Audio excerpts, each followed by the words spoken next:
the CBI's daily check-in with you and us with the CBI to find out what's going on.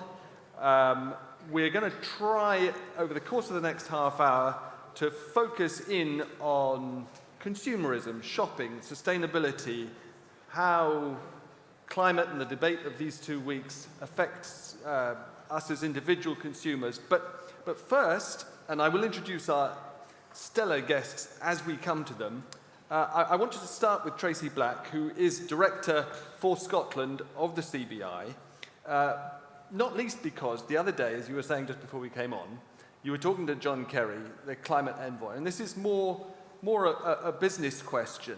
Tell us a little bit about, well, your overall impressions of how this whole shebang is going so far, but also what he said and whether you think, as a representative of many businesses, whether they're buying it. Well, I think, we were very lucky to have John Kerry come on Thursday night. We did a big dinner. We had 700 odd companies in the room, as well as over 10 countries represented.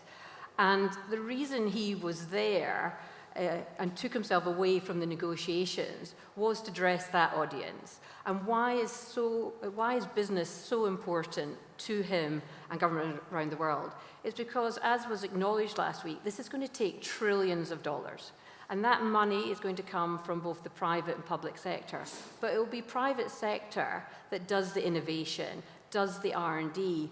And like any innovation, a lot of it doesn't succeed. So it takes a leap of faith from business to make those investments, to reinvent their products, their companies. But he was also talking to the finance in the room, because at the end of the day, for big business to make that leap, they need to know the consumers are with them, and they need to know their shareholders are with them. And of course, this time round, it is the pension funds, it's the insurance companies, and when people go to draw down their pensions, they want to know that there's going to be money in the pot. So it's a really difficult balance, because those pension funds want to invest in things that they know will succeed. So I think the Secretary was there to give business that signal in the room that consumers are behind them, that governments are behind them, and we'll see more government announcements around R&D credits and how to encourage. So I do think business is there. We sold out our dinner in 5 days, which was remarkable, and we had over 300 waiting lists. Business is at COP because they want to be involved, they want to know what they need to do, they want that direction, but they also want their voice heard. So I sense a real positiveness in the room, and obviously this week, we're hoping for more big announcements. We should hear things on transport, around shipping, around cars and zero emissions. We're also looking at the build infrastructure. And of course, again, that is the companies behind them. The construction companies, the automotive companies will be waiting to hear what are those announcements and what do they need to deliver their end of the bargain. So there's a lot happening this week. We can hear, I think, from our other guests quite a lot about consumer mood, but just briefly, how much reassurance do you think those businesses who bought up the seats at the dinner, I wish I was allowed to ask how much it is a plate. Anyway, you can tell us if you're allowed to. How much reassurance do they need on the government regulatory front? That governments are going to step in there and provide the regulatory environment that they need to make the kind of leaps that we all need them to make? Well, certainly, we always think of the high-level regulation. Of course, if you're a big energy company, there's 1,000 pieces of regulation around it. The one that comes up the most from my members is planning. It's amazing how planning stops everything at the start. So it's big government working with local authorities, working with councils. Everything needs to adapt and change. And what we're hearing from members is that while businesses are adapting, a lot of the legislation hasn't moved at all in 10 years' time. So there's a real sense of catch-up needing from governments, I think, at the moment.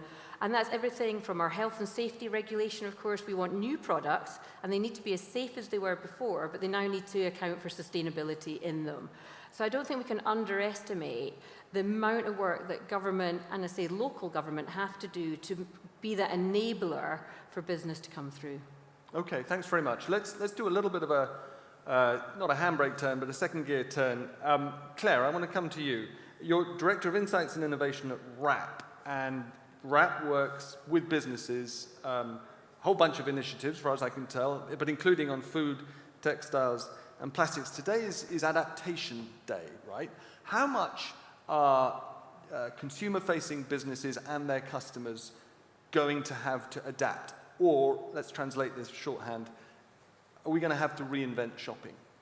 So I think one of the first things to say about food and textiles is that there are massive implications on climate. So the food system is responsible for 30% of all the greenhouse gases and textiles 8%.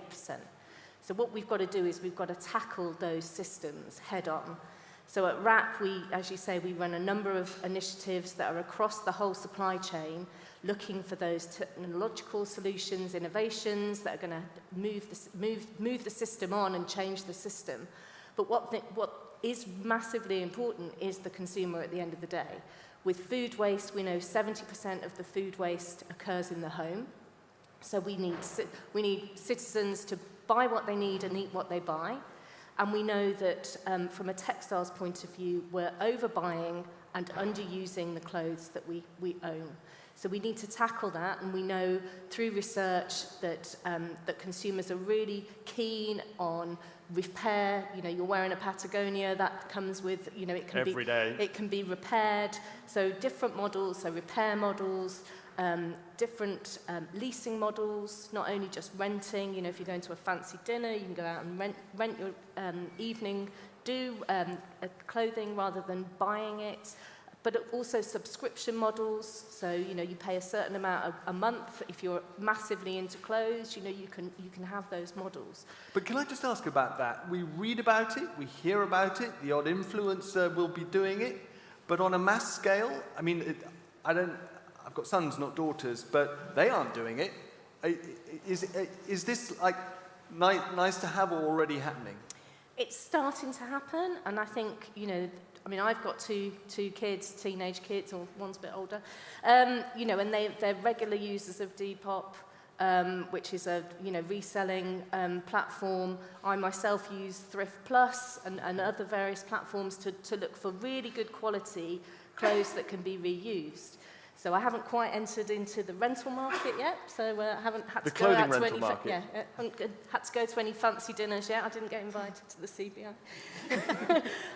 But yeah, I think people are out there and willing to give these different models a go and want to try them. And from your exposure to both the business side and the consumer side, what has to move most in order to shrink the, well, let's say what it is that we're trying to do is to shrink the overall carbon footprint. I mean, are businesses broadly waiting for consumers to push? No, I think, you know, the voluntary agreements that we run show that businesses really want to address the problem. So our recently launched Textiles 2030, that's all about the businesses wanting to remain within the 1.5 degrees. So they're there, they want to know what the solutions are. Obviously, business models with consumers is one element, but different fibres, recycling, fibre-to-fibre recycling. You know, it's not easy, you know, with zips and buttons and all those other bits that are on clothing. And then from a food perspective, you know, we've extended our food voluntary agreement now out to 2030. That's going to be addressing food waste head-on, greenhouse gases across the whole, you know, scope 1, 2, 3, as well as looking at water scarcity and where food is grown and is, you know, for our consumption, but is causing massive water stress.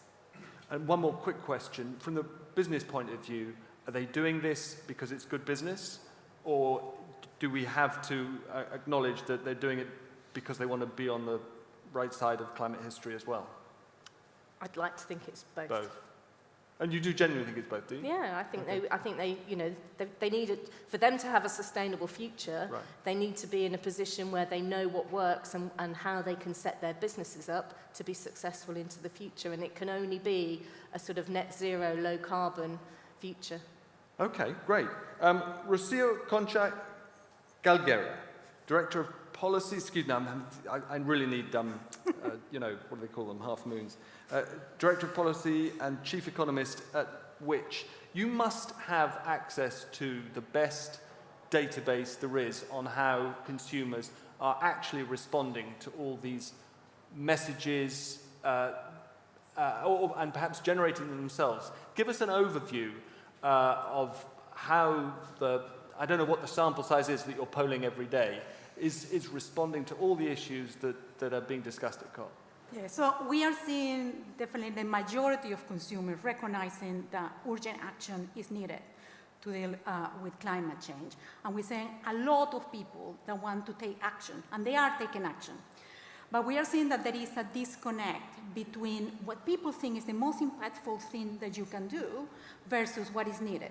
Just to give you an example, so you see a lot of people thinking that the best thing that they can do is to recycle, is to reduce plastic, but there is no a lot of thinking about their diet, what products they buy, how they are traveling, how they are heating their homes.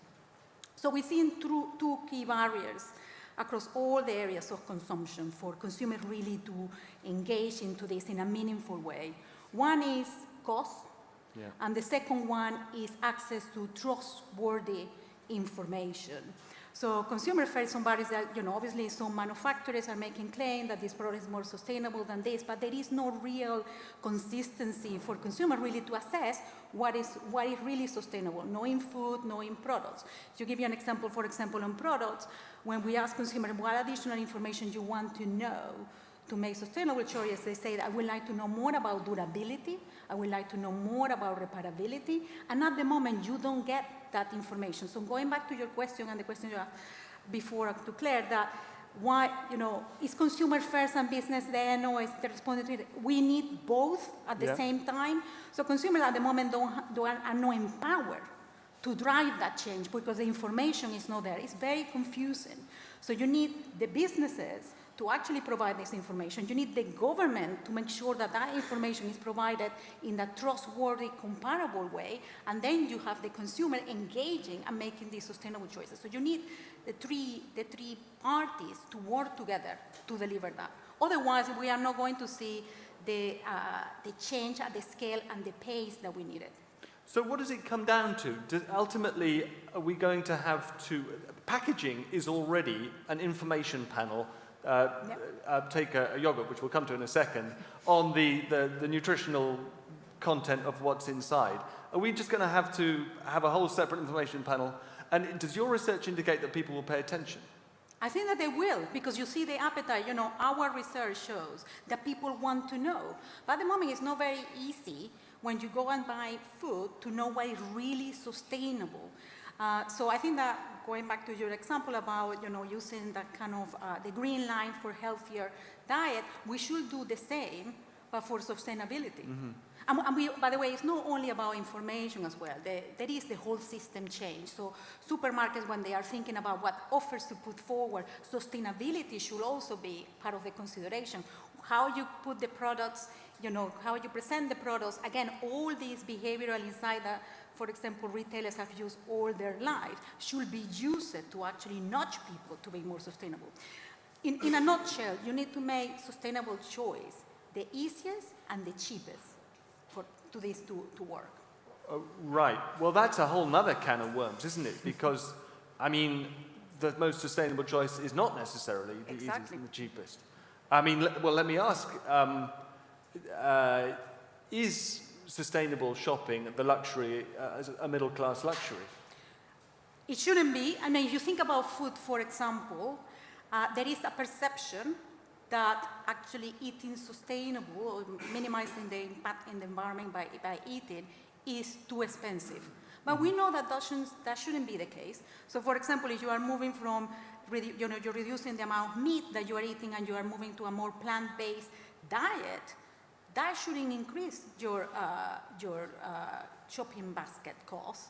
So I think that there is also an issue about information and educating consumers about what is really sustainable. But in other areas, it's definitely true the case that actually the most unsustainable choice is the cheapest and the easiest, and we need to change that. So it's a whole systemic change to make that change. Right, okay. I saw you nodding along there. Merijn Dols, Global Director, this is quite a job title, of Open Innovation in Circular Economy for Food at Danone. So you swim in a global pool, can I say? Yes. And what you were nodding along at specifically was the idea that the most sustainable option should not be an expensive one? Or are you saying that it is already not? Are you saying that it's a misconception? It depends on how we define the cost. If we define the cost as what we're seeing right now on the supermarket shelf, then it is indeed the depletive or the negative impact food often tends to be the cheapest food. But actually it isn't cheap. Right. We did some research in 2019 with the Ellen MacArthur Foundation, and we found that for every euro, dollar, pound that we generate in revenue in the food system, actually as a society we incur 2 in cost. 1 in social cost, think of, for instance, healthcare, obesity, malnutrition. 1 in ecosystem cost, think of we can't swim in this pond because there's a blue algae bloom. It comes ultimately from NPK runoff. And so what we're actually doing is that cheap food is quote unquote being subsidized. Yeah. And so is it really cheap is a question to ask. Then what we see happening now, and what should happen even faster in my opinion, is we see on one hand side the opportunity to start to capture some of the value of the positive value, ecosystem services value as we create it. Basically the nature's services that it provides to us. We now get opportunities to capture some of the value if we grow and produce our food differently.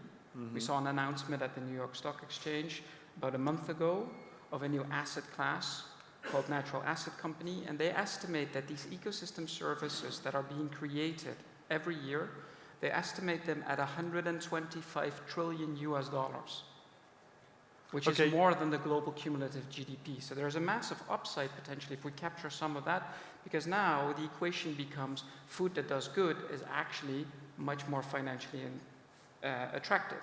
And vice versa, we slowly see a shift, and that's also, I think, one of the things that we need at this COP, is we need a shift in regulating the way we report ESG, because by doing so, we start to internalize some of those negative impacts that are not in that price right now.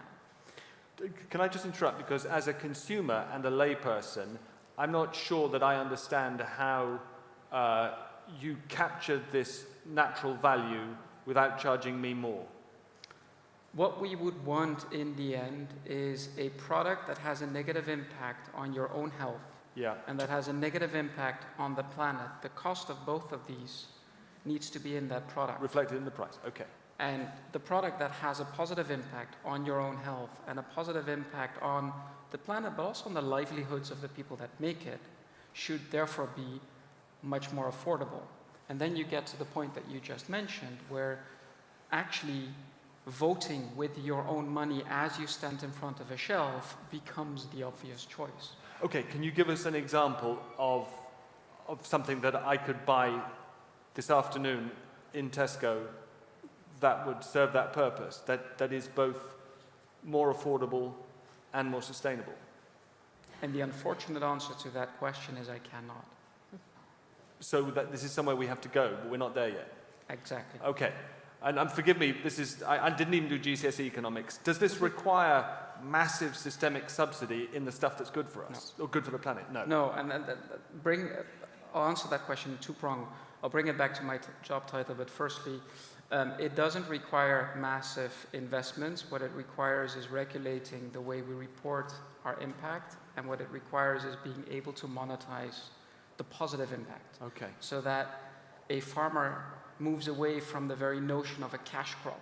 Because when we say to a farmer, you have a cash crop, we're actually saying the rest of your crop is not worth cash. But nature doesn't produce just corn. The other part is what it requires, and that's why my job title holds both open innovation and circular economy for food, is what it requires is innovation. The food system as we know it is simply the product of the paradigm, the worldview that we have, which is a worldview in which we see the world as this machine, and we are at the center and we dominate the machine. And we strive for efficiency. And so in that worldview, we produce the maximum amount of food measured in calories per acre. But we don't necessarily look at what is the nutritional value. We create jobs, but do they create livelihoods? What we need is we need to move to a worldview where nature is at the heart of it, an ecocentric worldview. And in that worldview, what's beautiful is those systems change through emergence. In other words, you don't plan the way they change, they just emerge. When does it emerge? When you innovate as much as you can. So if we enable the people that develop our food every day, and there are 60 million people that maybe don't identify as a food designer, but actually design for a living food every day, if we enable them to start to innovate, empower them to start to innovate and experiment their way towards this new dot on the horizon, towards this new vision for the system, then that will emerge. And that's why I work at that intersection of set the vision and then enable innovation, but collaborative, reciprocal innovation to move towards it. Thank you so much. Tracy, when your members hear this kind of visionary stuff, but requiring wholesale systemic change, do they get excited or do they get nervous? I think there has been a complete shift in the last 5 years. If you'd asked my members that question 3 or 4 years ago, it would have made them very nervous. Right. But there is a fundamental shift coming. I think, coming back to examples, an interesting one is construction. So I was talking to a Scottish house builder, and at the moment, he's still in a situation where if he was offering a house buyer one of his new homes, do you want a highly efficient energy house or a better kitchen, same price, what will you go for? And at the moment, they still would rather the better kitchen. Right. Even though that kitchen doesn't perform better than the standard kitchen, it just looks nicer.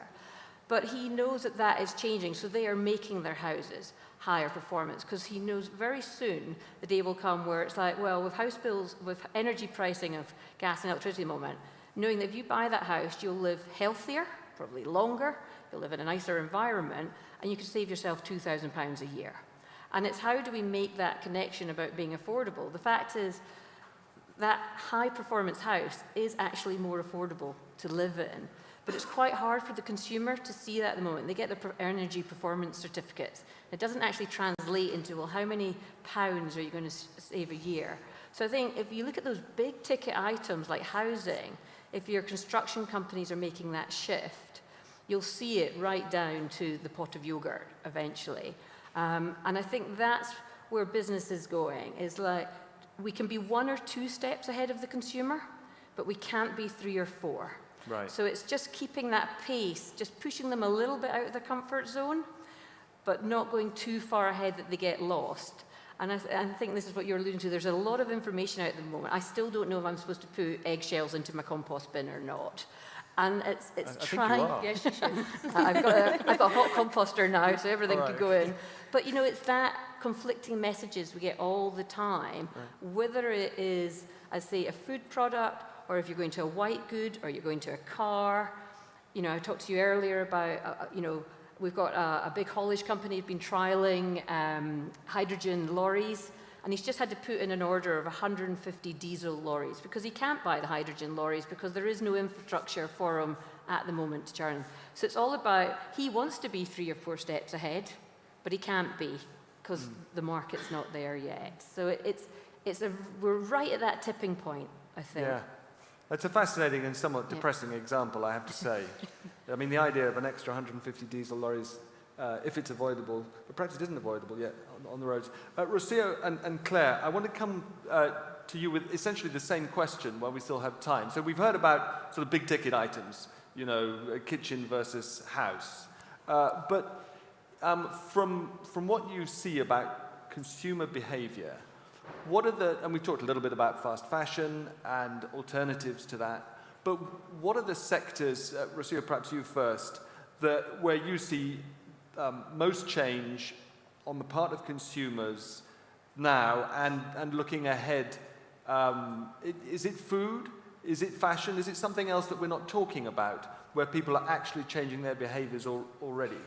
Look, I think that we are seeing a change in many areas, Yeah. but none of them is a good example of where this is moving at pace and the scale that we need, precisely because of the information, the lack of information on this. So food could be an easier way for consumers to engage because you have simple rules, like for example, reduce the amount of meat and dairy that you eat, and you see people reacting to this simple message. You know, you don't need to make a whole engagement on this conversation. You just see reduce meat, dairy, and I'm already having an impact. But I think in all the areas of consumption, we are seeing that there is a lot of confusion. There is also an infrastructure issue in some areas, like electric cars. We are seeing that people that want to buy an electric car still find it very difficult because they are worried that is no, you know, how long it will last with the first, you know, with the being charged, but also is the infrastructure there to support me in my way to go there to charge my vehicle.